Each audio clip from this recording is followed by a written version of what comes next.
நம்ம வீட்டு குழந்தைங்க, உங்களுக்கு பையன், உங்கள் அப்பாவுக்கு பேரன், பக்கத்து வீட்டுக்காரங்களுக்கு பக்கத்து வீட்டு பையன். ஒரு சினிமா எடுக்கிற ஒரு தயாரிப்பாளருக்கு உங்கள் வீட்டு குழந்தை ஒரு தியேட்டரில் ஒரு டிக்கெட்டை நிரப்ப போகிற ஒரு ஆள், ஒரு பபுள் கம் தயாரிக்கிற கம்பெனிக்கு அதை வாங்க போகிற ஒரு ஒரு ஒரு வாடிக்கையாளர்.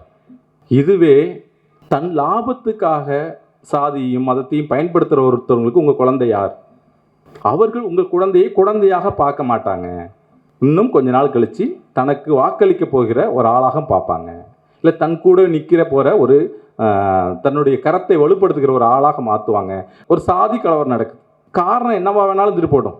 ஒரு ஊரே வந்து ஒரு ஒரு 10 ஊர் சேர்ந்து ஒரு ஊரை வந்து தாக்குது, அட்டாக் பண்ணும்போது அங்கே என்ன வேணாலும் அரசியல் பின்புலம் இருக்கட்டும், வேறு என்ன வேணும் காரணமாக இருக்கலாம், அங்கே 2 விஷயங்கள் தான் நடக்குது. ரொம்ப முக்கியமான 2 விஷயம் நடக்குது. ஒன்று வந்து தாக்கப்படுகிற ஊரில் இருக்க குழந்தைங்களோட கல்வி தடைப்படுது. தாக்கிட்டு போகிறாங்க இல்லையா, இவன் மறுபடியும் உடனே ஸ்கூலுக்கு போனால் அந்த ஊர் பசங்க ஏதாவது தாக்குவாங்கன்னு சொல்லிட்டு அந்த ஊர் பசங்களுடைய குழந்தைங்களோட கல்வியும் தடைப்படுது.